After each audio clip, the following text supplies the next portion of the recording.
বিসমিল্লাহির রহমানির রহিম ইন্নাহুম ইয়াকিদুনা কাইদা ওয়া আকিদু কাইদা ওয়া ক্বালা তাআলা ইউরিদুনা লিইউতফিউ নূরাল্লাহি বিআফওয়াহিহিম আল্লাহু মুতিম্মু নূরিহি ওয়ালাউ কারিহাল কাফিরুন সাদাকাল্লাহু মাওলানাল আযীম।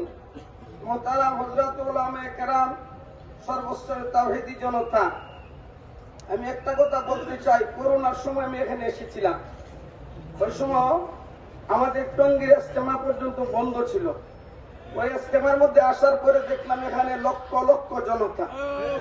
আমি সরমনের বিশ্বাস হুজুরকে বলেছিলাম, আমার দিল বলতেছে বাংলাদেশে যদি ইসলামের পতাকা উড্ডীন হয়, সংসদে যদি ইসলামের পতাকা উড্ডীন হয়, ইনশাআল্লাহ আপনাদের মাধ্যমে হবে।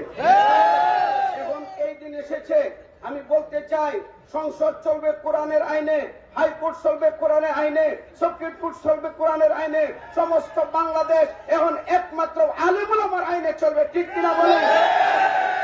আরেকটা কথা বলতে চাই, বিমারিয়ার সন্তান, আপনারা জানেন 2001 সনে যখন কোরআন বিরোধী ফতোয়া দিয়েছিলেন যে ফতোয়া চলবে না, আমাদের মুফতি ফজলুল কামিনী সাহেব বলেছিলেন কোরআনের আইন চলবে। যেই সুপ্রিম কোর্টের যেই জজ ফতোয়া দিয়েছে সে মুরতাদ হয়েছে। আমাদের ব্রাহ্মণবাড়িয়া থেকে 6 জন শহীদ হয়েছিল। আমি এবারও বলতে চাই, ব্রাহ্মণবাড়িয়াবাসীর পক্ষ থেকে যদি ইসলামী আন্দোলন করতে গিয়া বাংলাদেশে যদি ইসলামের পতাকা উড্ডীন করতে হয়, তাহলে আমরা রক্ত দেওয়ার জন্য প্রস্তুত আছি কিনা? মঞ্জুর করুন।